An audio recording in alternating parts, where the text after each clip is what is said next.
Ante todo, hacer un pequeño extracto, una pequeña síntesis de lo que hablamos el mes anterior, porque el tema conversaciones esotéricas es tan vasto y al mismo tiempo tan complicado que ni en una, ni en dos, ni en 30, ni en 100 sesiones podremos dilucidar sus implicaciones más profundas.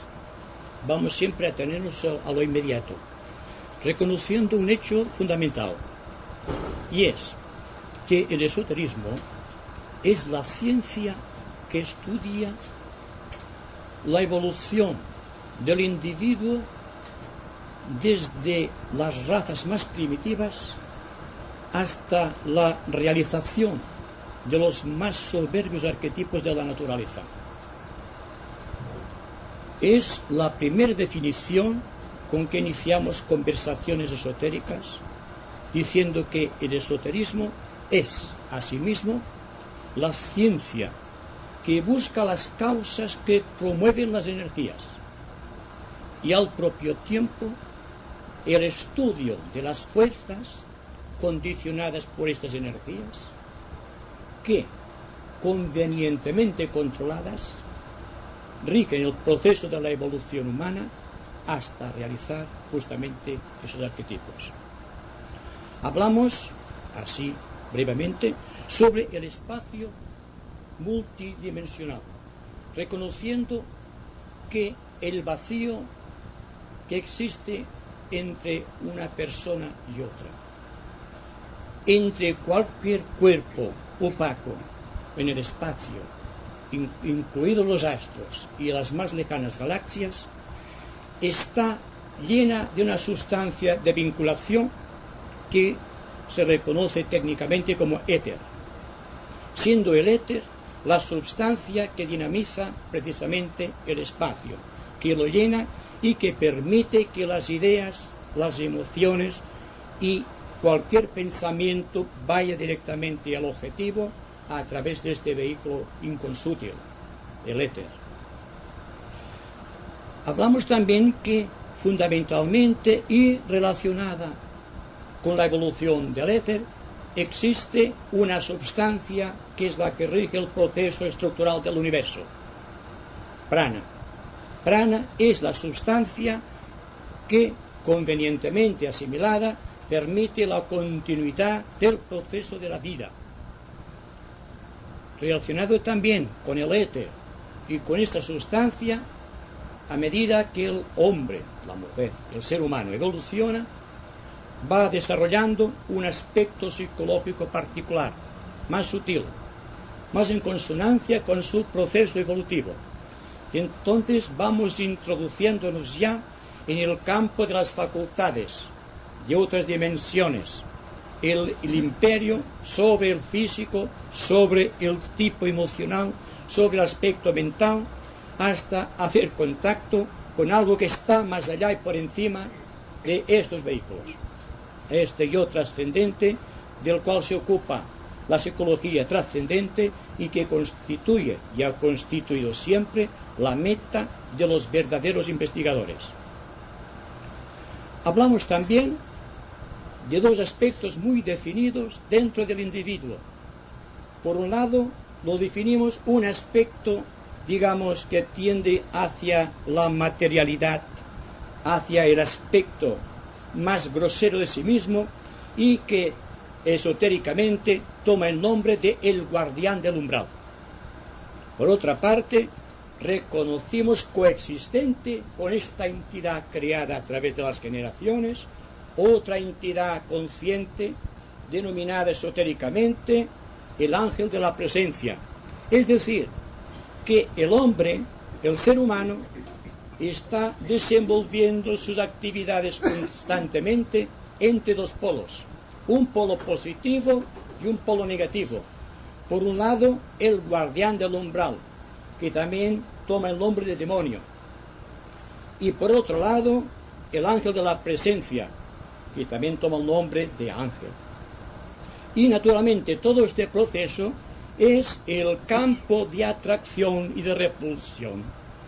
La contracción solar del corazón del Sol, sus sístoles y sus diástoles, que con su impulso permite la respiración de todos los seres creados, hasta coincidir en la gran respiración cósmica, que manifestada a través de nosotros permite dinamizar nuestro proceso hasta alturas indescriptibles. Hablamos también de la ilusión mental, cómo la persona, cuando le falta este mínimo de atención o de observación hacia todo el contexto que le rodea, viene a caer precisamente en una serie de ilusiones.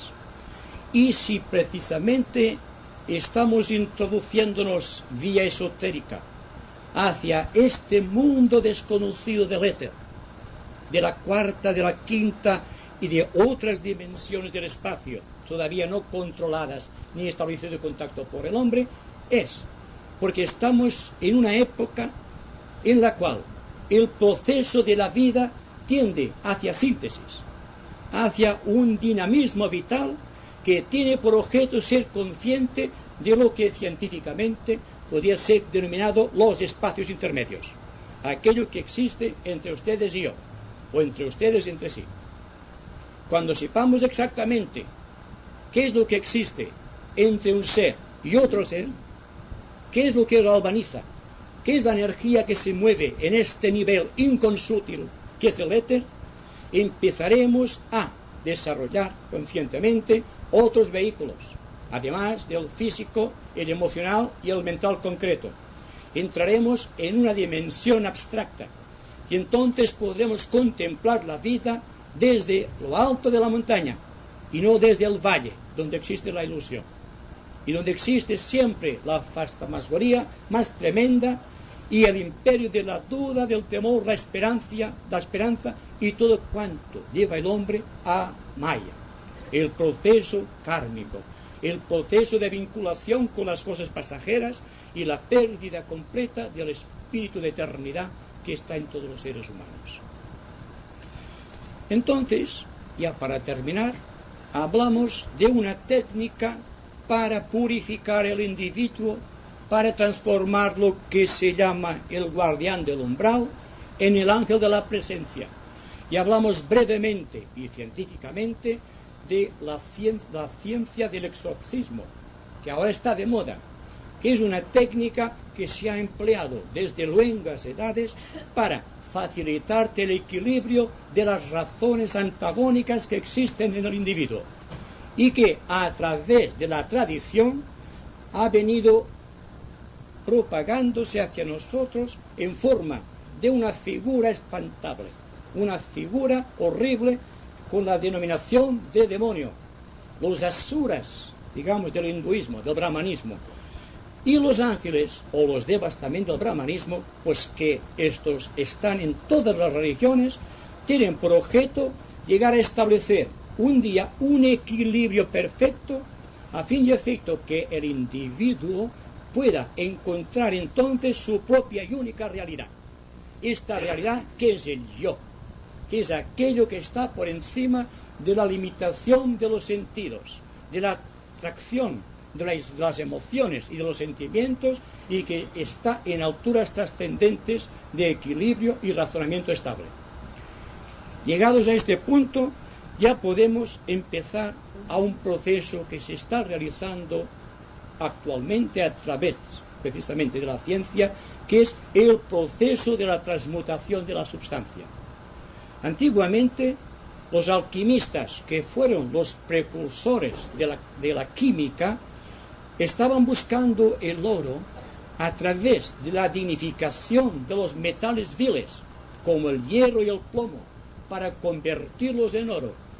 Y el trabajo aparente era de buscar una transmutación meramente física. Pero el verdadero alquimista, el verdadero maestro en esoterismo, está buscando una transmutación que nada tiene que ver con la conversión del hierro o del plomo en oro, sino que tiene por objeto restar energía al guardián del umbral y convertirlo en el oro del ángel de la presencia. Y todo el proceso de la evolución, desde el principio de los tiempos, está en separarse del campo magnético o gravitatorio del demonio, esta entidad que nos ha venido facilitada a través de las generaciones por la tradición y quizá a veces por la superstición. Pero, cuidado, tengan ustedes en cuenta que realmente existen cosas en el universo donde nos movemos, donde vivimos y donde tenemos el ser, que todavía no han encontrado explicación científica, en tanto que la filosofía esotérica desde hace siglos y siglos está ya intuyendo lo que hay más allá y por encima de los sentidos, de las emociones y aún del pensamiento más profundo e indescriptible. Por tanto, si vamos a crear una nueva sociedad, una nueva era, dentro de la cual el proceso de la vida debe dignificarse hasta el extremo de que el hombre se convierta en un ángel, deberemos pasar por un proceso de transmutación, una transmutación física que lleva a la integración del cuerpo físico, una transmutación de lo físico hacia lo emocional, para convertir en radioactivas todas las células del mundo emocional. Y llegando aquí, transmutando constantemente el proceso, debemos llegar a purificar la mente de todo peso objetivo, de toda realidad pasajera, para que se comprenda cuál es la génesis que está vibrando más allá y por encima del yo actual, del campo actual de nuestras percepciones. Y entonces ya no estamos introduciendo en esta cuarta dimensión, del cual no solo tenemos que ser conscientes, sino plenamente autoconscientes. Es decir, capaces no de ser una pequeña parte oscilante dentro de la historia genética también del plano emocional, porque también tienen sus genes, sino de ser conscientes de nosotros en relación con la panorámica de lo que estamos observando, y que empieza en algunos casos en el fenómeno del sueño, porque en el sueño a veces nos damos cuenta de que estamos soñando, y es un principio de autoconciencia astral. Pero plenamente astral significa que el campo de las emociones debe ser tan exquisitamente llano y tan cuidadosamente trillado que ninguna emoción grosera sea capaz de apoderarse de su dominio. Es decir, que cuando hablamos del guardián del umbral, estamos refiriéndonos concretamente a un hecho social, y aunque parezca algo inaudito, es la realidad. Porque ¿qué conocemos de nuestro ambiente? ¿Qué sabemos de las corrientes de pensamiento o de emoción? ¿Qué sabemos de estos sentimientos de integridad y de belleza que se introducen por no sabemos qué misteriosa alquimia dentro del cuerpo emocional o dentro de la mente? Pues precisamente el estudio de esos problemas debe constituir el punto de partida para el hombre social de la nueva era. Porque si no comprendemos exactamente el sentido del templo de Delfos, conócete a ti mismo, con todas las dimensionalidades del ser, no solamente reconocerse como yo, sino como Señor de los sentidos, Señor de las emociones, Señor de los pensamientos, Señor de todo el campo de aquello que nace y muere, porque Él está por encima de la vida y de la muerte, está por encima de la rueda de sánsara que lleva la muerte al nacimiento. Y por tanto, todas estas cosas que vamos a decir y que no deben ser aceptadas porque lo diga una persona en la cual se confía, sino que sea el producto de un razonamiento, de una lógica, de un proceso de estructuración de este gran monumento que es el pensamiento humano, para llegar a la conclusión, finalmente, de que realmente sabemos un poco. Reconocer esta humilde aceptación es el principio de la búsqueda, porque a medida que vayan avanzando dentro de las dimensiones del espacio, serán conscientes de unas perspectivas, yo diría abordadas por crepúsculos de ensueño, donde la mente es capaz de paralizarse y no puede hacerlo porque debe continuar su búsqueda constantemente. No hay nada peor para el individuo que crearse una meta o crear una estructura. Cuando creamos una meta, ya estamos limitando la visión, ya estamos limitando la longitud eterna del pensamiento. Estamos auto-ofreciéndonos en holocaustos de falsos valores.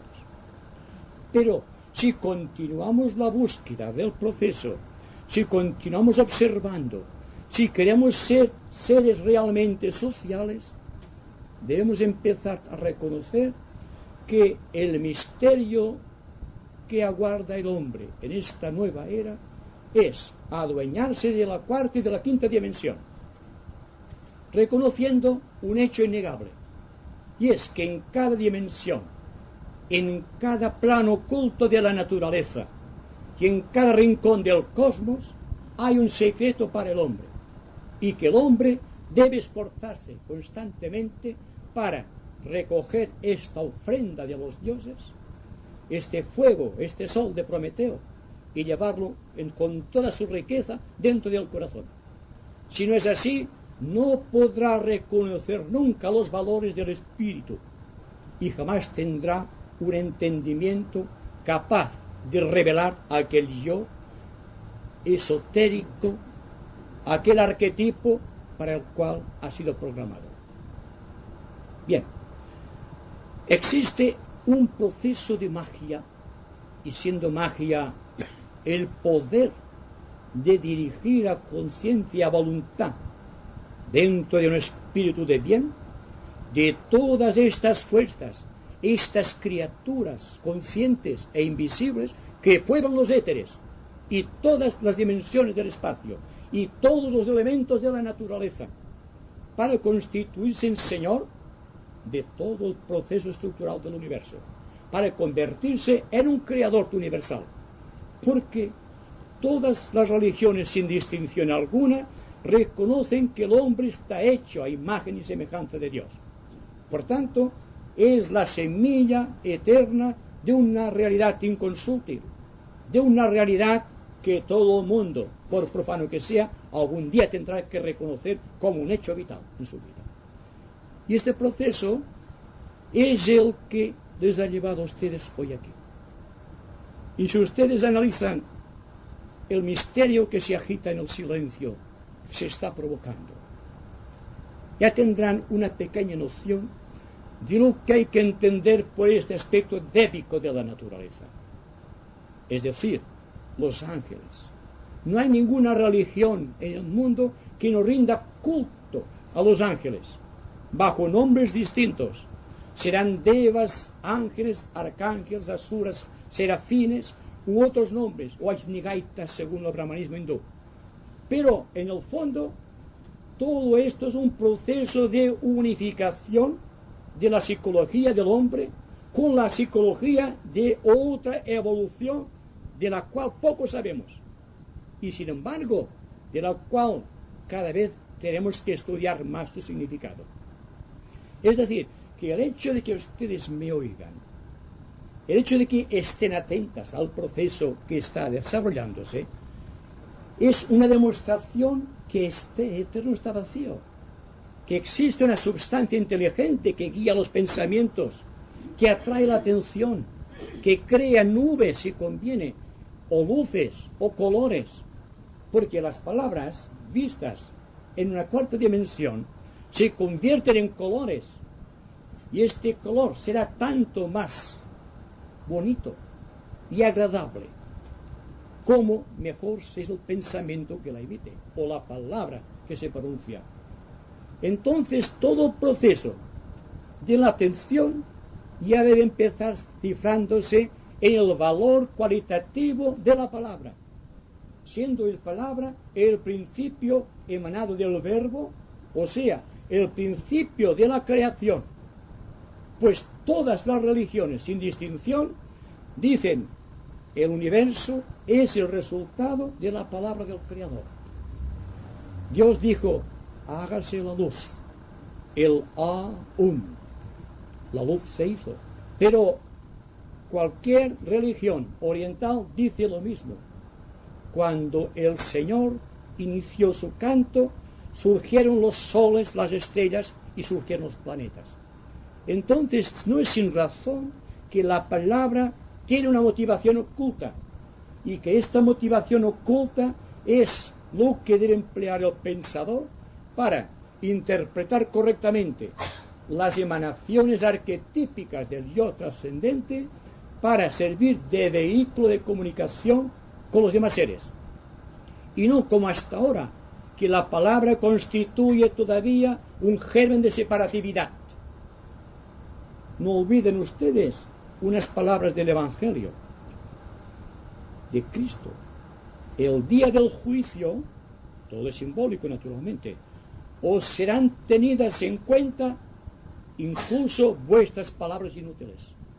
Ya no solo las palabras insanas, la murmuración, la crítica o la maldicencia, sino las palabras lanzadas sin ton ni son, y que constituyen como un boomerang un arma que vuelve contra aquel que las ha emitido, constituyendo el principio del karma. Y si van ustedes en el proceso estructural del universo, ya buscando la aceptación mística de lo que ocurre en los elementos de la naturaleza, la tierra, el fuego, el aire y el agua, y interpretan esto desde un punto de vista esotérico como que estos elementos tienen vida y que esta vida es consciente y que dentro de los elementos existen entidades que lo componen, que lo constituyen y que se llaman elementos de la naturaleza, y que estos están actuando en y sobre el individuo constantemente, tendrán materia para pensar en grandes proporciones. Ya se estarán introduciendo en el campo magnético de lo que será el hombre del futuro, el hombre que interpretará la voz de los ángeles y al propio tiempo será capaz de cumplir con su cometido de dominar las fuerzas elementales de la naturaleza a través de los 4 elementos conocidos: la tierra, el aire, el fuego y el agua. Porque dentro de estos elementos está la vitalidad de Dios, y esta vitalidad es la que crea la estructura del universo, y que el éter es el transmisor de la verdad, de la divinidad. Y en los cantos antiguos se dice que el éter era sangre de los dioses. Luego significa que realmente estamos inmersos en la sangre del propio Dios. Y cuando esotéricamente se dice, en Él vivimos, en Él nos movemos, y en Él tenemos el ser, estamos diciendo que estamos dentro de la sangre del propio Dios. Y que dentro de esta sangre, los 4 elementos tienen que depararnos el motivo de futuras creaciones. Ustedes y todos en general, de pequeños se nos han enseñado que existen elementos invisibles, las hadas de los bosques, de las flores, los enanitos de la tierra, las ondinas del agua, los silfos del aire, las salamandras del fuego. Pero ha quedado como un cuento infantil, como algo solamente para las mentes infantiles, y no obstante lleva la tradición de lo real, de lo que sucede en el éter, de aquello que está más allá y por encima del entendimiento actual. Estamos programados para tener a nuestra disposición las fuerzas condensadas y las energías pretóricas de la vida de Dios, que es el éter, la multidimensionalidad del espacio, el poder que promueve toda posible evolución, y aquel poder que crea el principio y el fin de todas las cosas, que es la serpiente mordiéndose la cola del brahmanismo. El día y la noche es la misma cosa, es la oposición del mismo proceso. Los crepúsculos y las auroras, los días y las noches, todo está conjuntamente. Y el día que la persona aprenda a reconocer esto dentro de otra dimensionalidad, sabrá cuál es el proceso que debe seguir para tener a su control aquellas pequeñas vidas que se agitan en el éter, ya sea en el agua, en el aire, en el fuego o en la tierra, para convertirse en un proceso místico de integración, en un perfecto Hijo de Dios aquí en la tierra. Esto es fundamentalmente el objetivo de estas conversaciones esotéricas.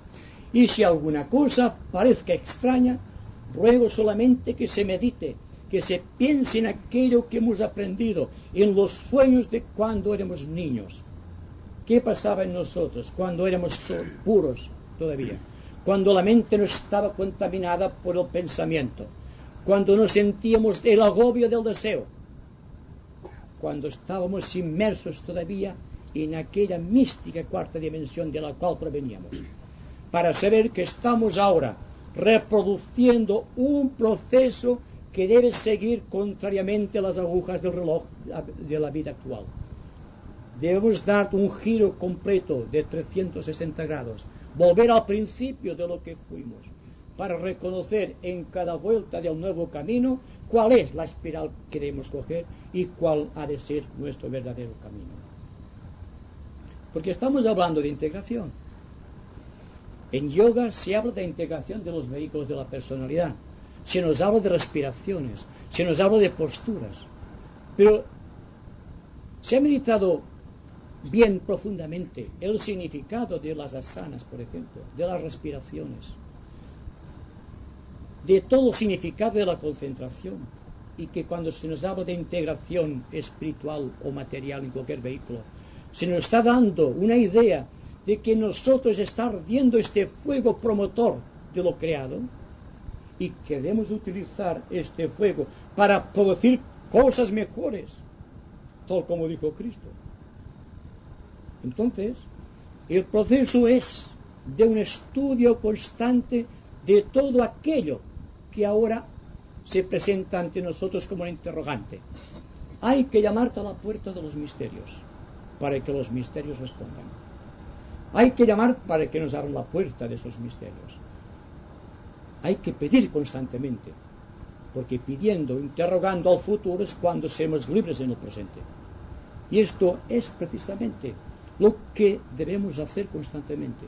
Ser conscientes en el presente de todas las dimensiones para saber de lo que es el gozo de la integración. La integración solamente del cuerpo físico exige años y años de lenta y estructurada práctica. Existe una concentración constante de estos límites y fronteras que nos hemos autoimpuesto. Debemos estar constantemente pendientes de la influencia del tiempo que está pasando y no dejar pasar ni un solo minuto sin tener una responsabilidad respecto a este minuto, que es como se libera uno del karma, es decir, del destino nefasto que aparentemente viene transmitido por las estrellas. No es así. Las estrellas nunca pueden obligar al hombre a realizar algo que está fuera de sí. Las estrellas solamente nos inclinan, indican un camino. Tú debes decidir si has de seguirlo. Y esto es precisamente la base del esoterismo, que sintiendo la influencia de las estrellas, puede dominar su influencia a través del estudio concentrado, de esta obligación autoimpuesta, de esta regulación incesante de la vida, de este poder inmenso sobre los elementos y sobre los éteres, para llegar a un punto de concentración en cada uno de los cuerpos y vehículos capaces de producir, por esta fuerza impulsiva de invocación, una gran integración de principios. Y entonces podremos ver, reconocer y saturarnos del principio del reconocimiento divino. Veremos que realmente cuánto nos dijeron los sabios del pasado, los grandes filósofos, lo que vivieron los místicos y lo que nos ha llevado a nosotros la tradición, tiene su punto de aceptación real. Pero no hay que reconocerlo mentalmente como un nuevo conocimiento, que es lo que ocurre desgraciadamente con el esoterismo. Se está reconociendo integralmente el esoterismo, se está simplemente estudiando, reconociendo el esoterismo, pero ¿existen realmente vidas esotéricas? ¿Existen discípulos en el mundo? Esto naturalmente es un desafío impuesto a nuestra condición de pensadores, de observadores de este proceso que está a nuestro alrededor constantemente. Por tanto, si somos capaces de aceptar el desafío de los hechos, si somos capaces de reconocer que sabemos muy poco en relación con lo mucho que hay que aprender, y que aún lo poco que sabemos es solamente de tipo intelectual, no nos extrañemos que la sociedad esté en crisis, que los valores fundamentales del espíritu estén relegados a un segundo, tercero, cuarto, quinto término, y que solamente exista un principio de separatividad y de egoísmo, y que existan guerras y conflictos por doquier, porque todo este proceso está llevado por este poder del hombre que tiene sobre los elementos. Porque naturalmente se nos dice en táctica militar, por ejemplo, la guerra es el principio que nace de dos voluntades opuestas. No es más que reconocer que constantemente existe en la sociedad, porque existe en el individuo, una oposición constante contra sí mismo o contra los demás. Y que solamente cuando el hombre tiene paz es cuando se siente unido a los demás. Cuando existe un proceso estructural, armonioso y equilibrado en marcha, y la sociedad puede convertirse entonces en un arquetipo de lo que debe ser la verdadera sociedad. Estamos andando quizá por caminos no trillados, pero no duden ustedes que en el fondo del corazón existe una verdad eterna que dice sí a todo aquello que es verdadero y que automáticamente dice no a aquello que es falso. Es la voz del corazón, es la voz que nace cuando hay una integración perfecta de principios, cuando la inteligencia funciona adecuadamente, cuando la voluntad está libre de la imposición de los elementos. ¿Por qué? Porque está dominando sencillamente los elementos, está creando un campo magnético, si ustedes me permiten esta expresión, en el éter, creando un misterio que debe ser revelado a los demás. Y a ello se le llama inspiración, y se expresa por medio del verbo, la palabra. Y todos podemos expresar esta palabra después de hacer un vacío en el seno del éter donde estamos inmersos. Así que tenemos una gran responsabilidad por el solo hecho de aceptar a aquellos que lo acepten como cosa real y natural, el principio de que estamos inmersos en un éter y que este éter está ocupado por una multitud de vidas que desconocemos, y que estas vidas son las que traen a nosotros un control o un descontrol, un equilibrio o un desequilibrio, una paz o una guerra, un principio de unidad o un principio de separatividad. Ya estamos nuevamente hurgando en el misterio del ángel del umbral y del ángel de la presencia, porque están dentro de nosotros. Cuando la mente está actuando positivamente en el éter, está atrayendo unas sustancias inteligentes, un campo magnético que crean esas sustancias a nuestro alrededor, que nos aísla de todo complejo de mal.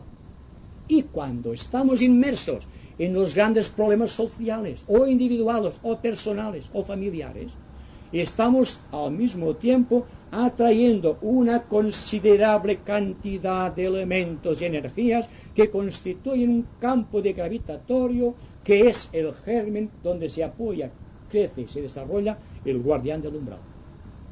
¿De quién depende entonces el proceso estructural de la vida? Todo lo tenemos a nuestro alrededor. Solamente debemos desarrollar la capacidad de recibir lo mejor y de rechazar lo peor. Lo bueno y lo malo Las tinieblas y la luz están constantemente dentro del corazón humano, en este vaivén del principio de la analogía hermética de polaridad. Cuando nos quedemos centrados en un punto estable, cuando el mecanismo de recepción de las energías, cuando el poder de la mente tenga abiertos los cauces de la intuición, cuando el corazón sea casto, cuando el sentimiento haya logrado penetrar dentro de la radioactividad divina, cuando pueda expresar un sentimiento realmente creador, entonces podremos decir que estamos en contacto con estas fuerzas angélicas de la naturaleza y que ellas colaboran con nosotros para que nosotros como seres humanos realicemos aquel arquetipo para el cual hemos sido programados. Este es un proceso que hay que estudiar de una manera no mecánica, de una manera sentida, sintiendo que el corazón, el Dios cósmico, puede ser el cuerpo emocional de no importa qué logo supercósmico, por el cual está la cosa, de una manera va extendiéndose la mirada por lo infinito, que hay que reconocer que el hombre no puede señalarse una meta, porque es perderse y es perder de vista lo insondable de lo eterno. Sí, podemos, debemos vivir todas las dimensiones del espacio. Por eso las conversaciones esotéricas, las conversaciones que tienen que ver con la unidad, no de pensamiento, sino de alma entre nosotros, debe capacitarnos para hacer un vacío dentro del éter, contaminado por los pensamientos y por las emociones degradantes, y reconocer vía el espíritu que realmente podemos y debemos dominar estas dimensiones. Para más aclaración, señora, la cuarta dimensión que tanto está la ciencia tratando de buscar y que todavía no ha alcanzado es el cuerpo emocional, es el plano emocional. Que la quinta dimensión es el plano de la mente. Si somos autoconscientes mentales, no simplemente conscientes mentales, sabremos de lo que es realmente el quinto principio cósmico a través de la mente de Dios, que es el quinto plano de la naturaleza y que se manifiesta como mente en nosotros.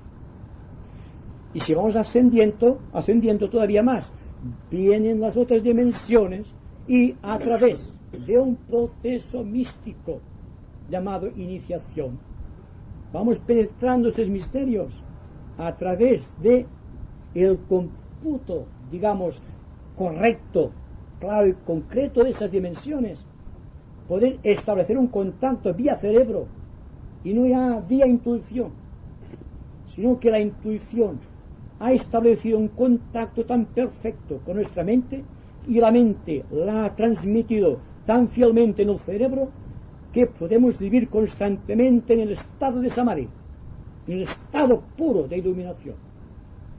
Y esto es lo que hacen los grandes maestros de la humanidad, sean reconocidos o no. Pero un maestro de esta categoría quizá lo encontremos por la calle y no sepamos reconocerlo, porque así viene la palabra santa. Pasará un maestro por tu lado y tú no lo vas a reconocer, porque estás en otra dimensión. Hay que estar en la propia dimensión del maestro para que el discípulo pueda reconocerlo. Si no es así, no existen discípulos. Discípulo es todo aquel ser capaz de establecer contacto consciente con el maestro en su propia dimensión. No tiene que esperar nunca que descenda el maestro. Debe ser el discípulo quien debe ascender por la ruta del arquetipo hasta decir: yo estoy aquí, Padre, hágase tu voluntad, que es la memoria mística de todos los grandes buscadores e investigadores de las leyes del espíritu. ¿En este sentido puede ser consciente e inconsciente hacer contacto con el maestro? Realmente no se puede establecer contacto inconsciente con un maestro. Quiero decir, en estado de vigilia o en estado de sueño. En estado de sueño, sí. Eso quería decir. Sí. Bueno, pero eso no es inconsciente, es consciente. Sí, bueno, sí, quería decir, Sí. en Se estado puede de establecer contacto con un maestro, y cuando esotéricamente hablamos del maestro, nos estamos refiriendo a un ser que ha trascendido la vida humana y que por tanto está viviendo en un plano al cual solamente tiene acceso aquel que por vía mística ha logrado controlar sus cuerpos y ha establecido un vínculo, una entacarada de relación entre su mente y la mente poderosa del Maestro. Quiere decir que en este estado él se acuerda. Sí. Cuando no nos acordamos Sí, exacto. Es decir, que no hay ninguna experiencia realmente espiritual y mística que no deje sus señales en el cerebro o en el corazón. De ahí que hay que liberarse de la ilusión de haber establecido contacto con el Maestro. No hay que ser nunca extravagante en esas cosas. No podemos establecer contacto con el Maestro si no estamos en su propia dimensionalidad hasta él donde se digne descender, y nunca será más abajo del plano mental superior. Así que todos los sistemas de yoga, todos los sistemas de entrenamiento espiritual esotérico y todas las escuelas esotéricas del mundo están preparando al hombre solo y únicamente para que pueda establecer contacto con el ser superior que llamamos el ángel solar o el arquetipo humano. Porque una vez se establezca contacto con este vínculo de relación, con este alma o yo superior, entonces se puede afirmar sin duda alguna que desde aquí es fácil establecer contacto con el Maestro. Y entonces el Maestro puede dar su mensaje a su discípulo. Y el discípulo a su vez lo transmite al mundo, a todos los seres humanos. Es la ley. Y siempre ha sido así y siempre será así. Es la afinidad de los arquetipos celestes. Es el átomo, el verbo. ¿El átomo? El átomo. Átomo. Bueno, yo diría que el átomo, hay muchos átomos. Hay el átomo térrimo, hay el átomo en cada plano, hay la célula, hay el vínculo, el éter de relación, y hay la palabra. Pero la palabra es la voluntad de Dios manifestándose en el éter. Ahora bien, cuando la voz, el verbo de Dios, se transmite por el éter, está creando un reguero de fuego, y entonces está creando los átomos.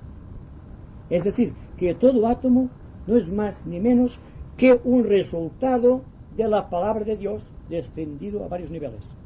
Es decir, que cuando el Om sagrado, cuando el verbo de Dios llega a lo más bajo, se crea el mundo mineral con todos los átomos, siendo el más fuerte el plutonio. Un átomo de plutonio es el más fuerte que hay, el más pesado, y al propio tiempo el de más carga radioactiva.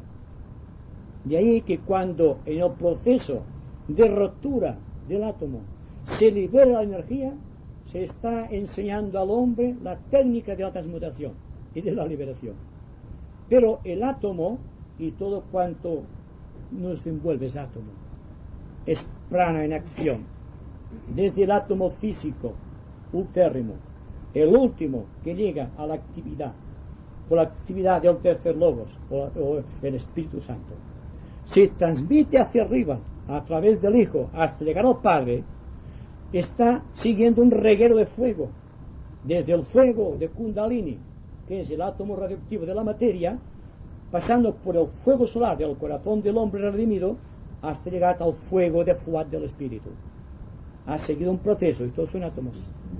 Pero la vitalidad de un átomo eléctrico, digamos así, de un electrón o de un protón, perteneciente a la actividad del quinto subplano de la naturaleza, o la mente cósmica, no somos capaces, ni la ciencia ni nadie, de poder descubrirlo, por su increíble sutilidad y por su tremenda fuerza radioactiva.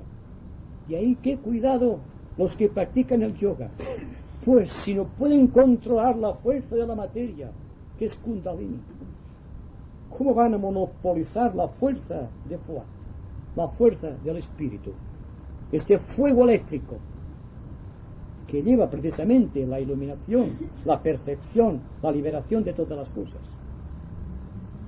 Así que, resumiendo, en la palabra, a través del éter, pone incandescente el éter y crea los átomos, y crea los niveles de actividad, y crea los ángeles y los hombres, y crea la naturaleza entera. Y místicamente dice al hombre: tú debes realizar la gran proeza de redimir toda la sustancia que está aquí y devolvérmela a mí pura y redimida tal como salió de mí.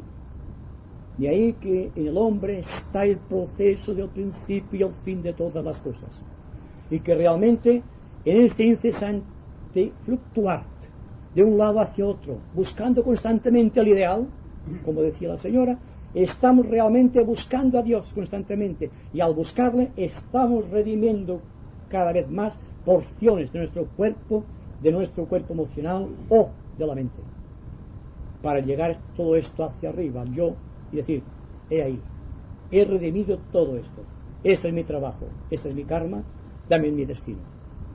Y entonces viene la palabra de Dios, dice: este es mi Hijo muy amado, en quien tengo puestas todas mis complacencias.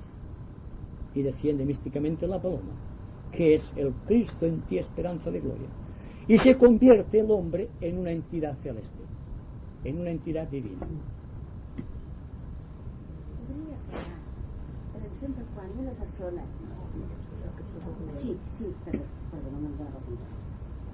Podría aclarar, cuando una persona piensa, por ejemplo, en un maestro que no conoce, en el momento que piensa se plasma una imagen. Sí. ¿Es esa imagen que viene a la mente de uno o es tu mente que va a esta imagen? Bueno, la imagen del maestro no podemos determinarla. De un maestro, vamos a ver. Sí. La mente del hombre, por su propia creación, es capaz de crear una imagen, y todo el mundo crea imágenes, ya sea del maestro, si tiene aspiración hacia el maestro, o porque ha visto alguna fotografía del maestro, y situarlo como una ofrenda más al plano mental. Pero como hay muchas personas que piensan en el maestro, vamos a poner al maestro Jesús, por ejemplo, que es lo más conocido en Occidente. Una idea o una imagen del maestro Jesús, de una persona, automáticamente toma cuerpo en el plano mental por la acción de los devas. Ya estamos aquí. Otra persona está creando a sí mismo una imagen del maestro Jesús, y también queda situada en el plano donde está situada la otra imagen, porque está más o menos dentro de un plano de devoción. Cuando hay millones de personas que están pensando en una idea definida, aunque distinta, del maestro Jesús, tendremos en el plano mental una imagen del maestro Jesús, que no será un maestro Jesús, que será una idea que tiene la humanidad del maestro Jesús. Entonces, una persona que tenga una cierta predisposición a ir al plano de la mente puede captar una idea o un significado o una imagen propio de esta forma que ha creado la humanidad del maestro Jesús, y cae en la tentación de decir: he establecido contacto con el maestro Jesús, cuando lo que realmente ha hecho es ponerse en contacto con una forma de pensamiento del maestro Jesús creado para la humanidad. Por lo tanto, lo que hay que buscar es buscar al maestro Jesús en el corazón, y no pensar en aquí arriba y abajo, porque cuando estamos reproduciendo la imagen del maestro es que estamos alejados del maestro. Cuando el maestro establece contacto con un discípulo, es porque el discípulo lo tiene ya en el corazón, no como imagen, sino como realidad. Pueden establecer ustedes la diferencia que exista entre un contacto mental con la figura de un maestro, hasta sentir el maestro dentro del corazón. Otro desafío para nuestra actividad de observadores, de cronometradores de la ciencia divina. Así que lo mismo que ocurre con el maestro Jesús puede pasar conmigo, porque cada uno de ustedes tiene una idea de mí que no será igual. Pues bien, ustedes tendrán una idea del señor Beltrán o de cualquiera de ustedes en el plano mental. Los que están aquí esta noche pensarán algo de mí cuando recuerden la experiencia de contacto, pero ninguno tendrá la misma característica debido a los matices del entendimiento, al colorido, a la intensidad con que han sabido seguir la conversación. Y si sueñan al señor Beltrán, dirán: el señor Beltrán me ha dicho esto, he estado con el señor Beltrán. Y han estado con la forma mental del señor Beltrán que han creado ustedes. Entonces, fíjense si es difícil encontrar la verdad dentro del mundo de la ilusión, teniendo en cuenta que el pensamiento humano es creador por algo, porque al pensar creamos un campo magnético, que este campo magnético, según su grado de densidad, está atrayendo la actividad o bien de los devas o de los asuras, o bien de los ángeles o los demonios, tal como se los conocemos más. Y naturalmente, si una persona piensa mal del señor Beltrán y otra piensa bien, están luchando en el plano mental dos ideas superpuestas. Ahora bien, cuando en un país o en otro país están pensando las gentes así, de los gobiernos, o pensando cómo haríamos esto, o cómo haríamos nosotros, esto no es el poder, realmente están creando imágenes de los hombres de Estado que no son reales. ¿Y cuántos de nosotros no hemos soñado a Franco algunas veces? Y qué buen hombre. No sabemos que estamos con una forma de pensamiento creada por la nación, y que esta imagen, y que lo que entraña para nosotros es solamente que tenemos un gran poder de proyección. Vamos a hacer una experiencia en conjunto un día u otro de pensar en un mundo real para todos, en un mundo donde no existan penas ni conflictos, ni odios ni dificultades, y vamos a plasmarlo en el plano mental, porque por ley de afinidad, por esta ley del boomerang que se lanza y vuelve a ti, llevando a ti lo bueno y lo malo que has sembrado, entonces podemos formar tu mundo mejor. Pero esotéricamente, y aconsejo mucho esto, no pensemos nunca, hasta que estemos seguros dentro del corazón, que hemos establecido contacto con un maestro, es decir, con un habitante del quinto reino de la naturaleza.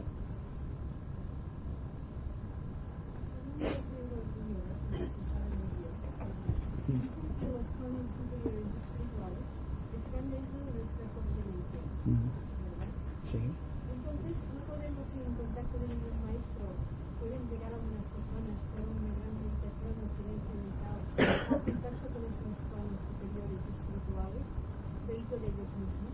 Naturalmente, es que no hay que buscar un maestro para encontrarnos a nosotros mismos, porque el gran principio espiritual es que tú eres tu único maestro. Ya se nos dice: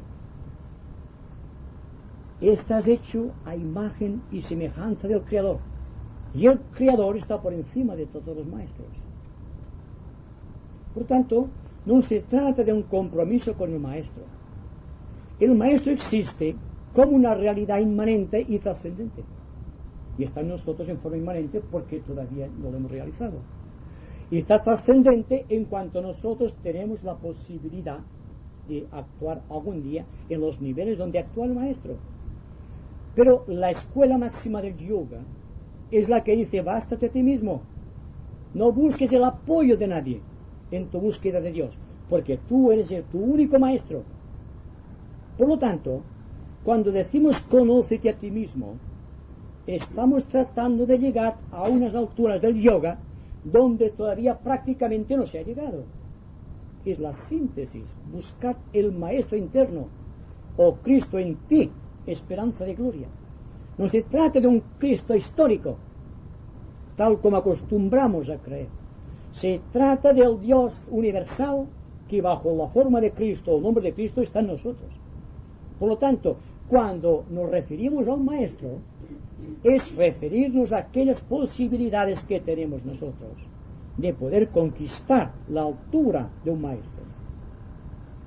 Que el maestro tenga contacto social con nosotros es lo más lógico, porque la ciencia de la vinculación, del cual el éter es de la gente, indica que los soles, los planetas, los satélites y las galaxias están unidas formando una familia, y que existen visitas periódicas de elementos celestes de unos y otros planetas, y que todo el planeta tiene vida, diga lo que diga la ciencia, porque la ciencia está operando con medios mecánicos, y el Espíritu de Dios está más allá de esas cosas. Por tanto, la búsqueda del maestro debe ser el objetivo del yoga, el maestro interno. Y cuando realicemos el maestro interno, veremos lo que pasa.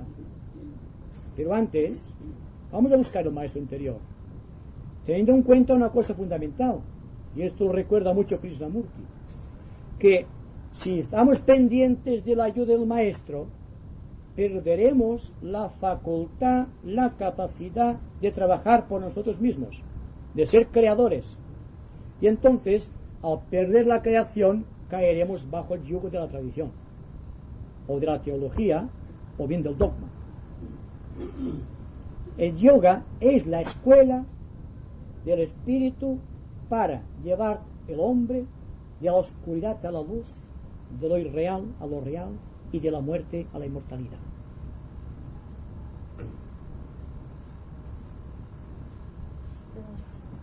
Tenemos vivido un poco bajo la influencia de los asuras y de los devas, ángeles y demonios. Según está el mundo, que parece que hay más cantidad de gente mala, las guerras y todo, y es que los asuras tienen más fuerza que los devas sobre la mente humana. Bueno, es que no se trata de que los asuras o los demonios tengan más influencia que los ángeles o los devas, sino que el hombre, virtualmente por su poder invocativo y según su estado de evolución y según los humores del ánimo, atraerá o bien asuras o devas. Que existe, por ejemplo, una atracción de asuras en cantidad considerable. Asuras es el nombre de estas fuerzas de la naturaleza que desconocemos, pero que constituyen una de las vidas de algunos de los elementos de la naturaleza. Es decir, que cuando hablamos del ángel y del demonio dentro del hombre, estamos hablando de que existen realmente fuerzas en el éter y que nosotros podemos monopolizarlas, y que no existe ninguna forma de pensamiento que no esté habitada por un deva o por una asura, siendo los asuras un aspecto inferior de los devas, una jerarquía de devas. Es lo que nosotros consideramos como el bien y el mal. Exacto. Es decir, que vamos bajando de gradación y encontramos los elementales de la naturaleza. ¿O es que creen ustedes que las piedras, las plantas y el agua se construyen por sí sola? Son esos elementos que crean el agua. Son ellos los que vitalizan la atmósfera, los que dan vitalidad al fuego. Y naturalmente, la persona que es capaz de integrarse a sí misma, integra así y en sí a los 4 elementos de la naturaleza y tiene poder sobre la tierra, sobre el agua, sobre el aire y sobre el fuego. Un mago blanco y un mago negro también con poderes, puede encender y apagar la luz a voluntad, puede andar por encima de las aguas, puede romper algo a distancia por el poder de la mente, que no es más que crear un campo magnético de asuras que trabajan con las fuerzas elementales de la naturaleza, o puede crear el misticismo de la levitación, o puede crear también el contacto angélico y en los altos niveles del sistema solar. Somos creadores siempre, pero distingamos constantemente que dentro de nosotros y en el fondo del corazón hay la posibilidad del bien y del mal, y que si vamos avanzando en el camino del bien, atraeremos a nosotros los devas, los ángeles del Señor, los elementos benéficos de la naturaleza, y que si trabajamos en el aspecto negativo, con los malos pensamientos, emociones indeseadas y errónea conducta, y estaremos repletos, rebosantes en nuestra aura de asuras o de demonios. Pero no tengan miedo a la palabra, porque es científicamente. Vamos a analizarlo en un sentido puramente científico y no desde el ángulo de la tradición. Y fíjense bien que todas las iglesias del mundo, y no hay ceremonia alguna ritualística, ya sea de la masonería o de cualquier aspecto de síntesis, que no esté trabajando con esos elementos y que no utilice el incienso o el sándalo o las campanas. ¿Por qué? Porque el ruido, el aroma, atrae. ¿Se han preguntado alguna vez por qué existe el incienso en las iglesias? O en los ritos religiosos, o en los ritos mágicos. Y la espada y la cruz, la campana son símbolos mágicos para atraer estas fuerzas de la naturaleza. ¿Por qué perdura una religión? A pesar de que su actuación a veces sea incorrecta, por la fuerza del ritual. El ritual, al atraer ángeles en cada momento del ritual o de la ceremonia, está creando un campo magnético que ayuda a la totalidad de aquella creencia religiosa o iglesia.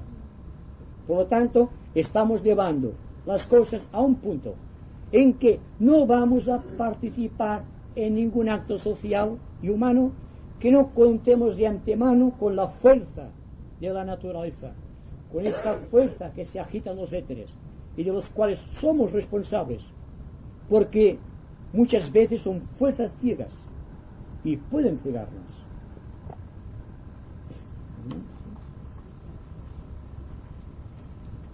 Entonces es la persona, por su propia voluntad, por su propio corazón, quien tiene que ayudar a que los demás echen a los asuras. Exacto, exacto. Es la única realidad existente.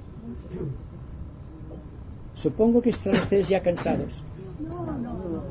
De todas maneras, son muy indulgentes, pero yo creo que podríamos centrar la atención ya para preparar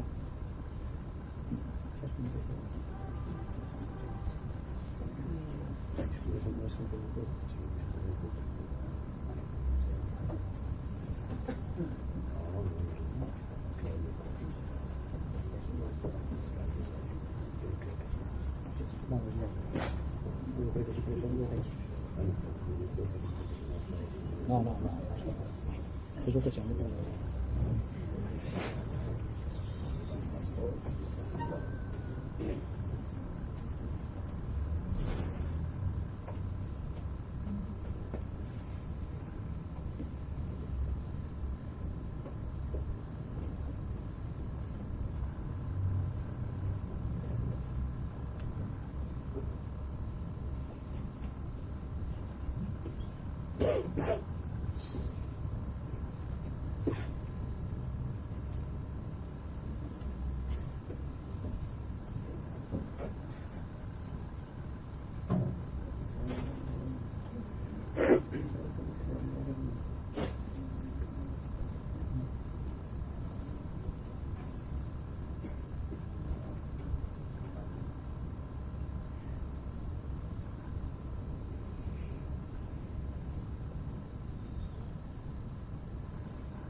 Entonces, ya casi creo que podemos finalizar.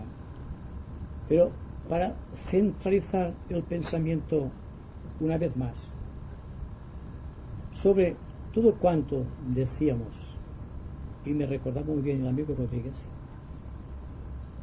que cada persona debe aceptar de lo que aquí se diga aquello que sea capaz de interpretar inteligentemente.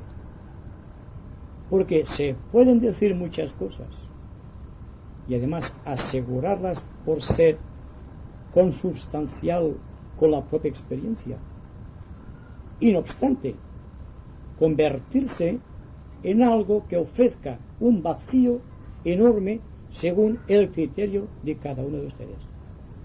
En todo caso, yo siempre digo, cuando exista una duda entre la verdad o lo falso de cualquier información, hay que dirigir la vista siempre al corazón, no a la mente. Porque la mente está ofuscado por el principio del atavismo y del crecimiento consciente de las memorias acumuladas en el tiempo.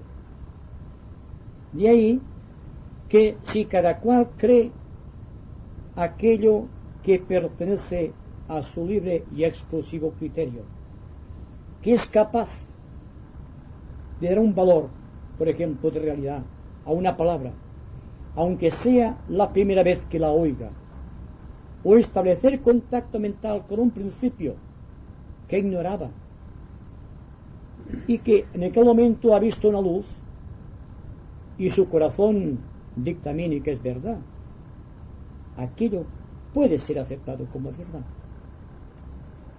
Y en esto existe nuevamente este fenómeno de intercesión dédica que se va convirtiendo y se convertirá cada vez más en el futuro en un elemento social con el cual se deberá contar para constituir, formar y desarrollar la nueva sociedad del futuro,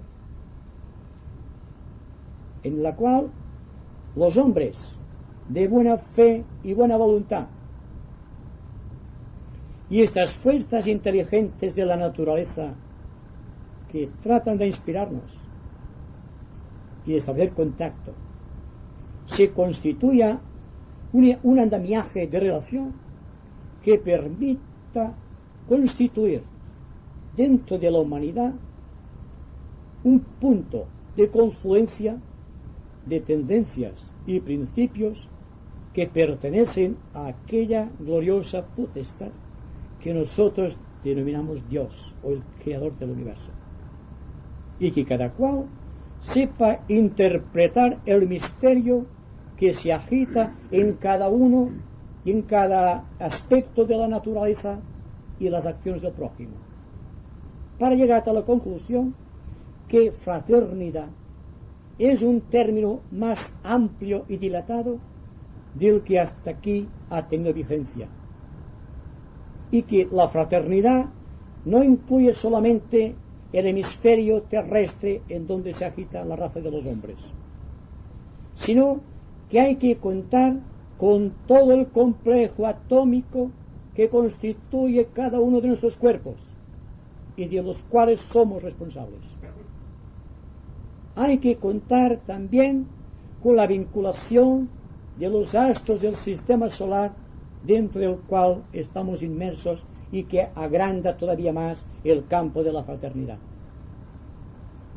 Y extender también la fraternidad a este campo inmenso, invisible, que no podemos palpar ni medir con manos, ni señalar con el lápiz, que es el mundo de los ángeles, que es el mundo de los elementales, para llegar a la conclusión de que si realmente podemos comprender y asimilar esta idea y no aceptar la autoridad de la palabra de una persona con la que se tiene confianza o en la que se confía, puede ser el punto de partida para establecer contacto con estos seres que desde tiempos inmemoriales han establecido contacto con los hombres, con aquellos hombres que, iluminados en parte por el fuego de la divinidad, o sea, por su propia evolución, o porque tienen características de sensibilidad distintas a los demás,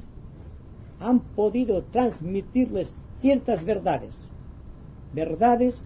que deben ser guardadas como un tesoro, pero no dentro del corazón para que se pudran allí, como muchos secretos se pierden, sino como una ofrenda a los demás, para que los demás gocen del mensaje. Y también reconocer la responsabilidad que tenemos con este punto social donde estamos inmersos, que es la vida de la sociedad en un momento dado. con la civilización que esto comporta y el tipo de creación que precisa en el momento dado. Se nos dice, se nos asegura, y según el cálculo astrológico es cierto, estamos entrando ya en la zona de luz de la gran constelación de Acuario. Esta franja de los cielos que el planeta Tierra recorrerá durante 2500 años, se dice, lleva una fuerza extraordinaria, una oportunidad magnífica para los seres humanos. Si esto es verdad y nuestra mente y nuestro corazón lo aceptan así, tenemos en nuestras manos, por primera vez en la historia de la humanidad, una de las grandes conquistas que debe llevarnos a la relación y vinculación con los puntos ocultos, no de una manera esporádica, sino concretamente, objetivamente y conscientemente, para llegar a la conclusión de que a partir de ahí todo fenómeno en la naturaleza se va a reconocer como una intervención divina en los negocios humanos, y de esta manera ir creciendo en conciencia y en integridad hasta llegar a un punto en que podamos abrazarnos a los ángeles, de participar de su vida y hacer que los ángeles participen de la nuestra, tal como ocurre con el fenómeno de la música o con el fenómeno de la poesía, del arte creador, en que los ángeles están introduciéndose vía corazón dentro de los seres humanos, sin pensar nunca que esta fuerza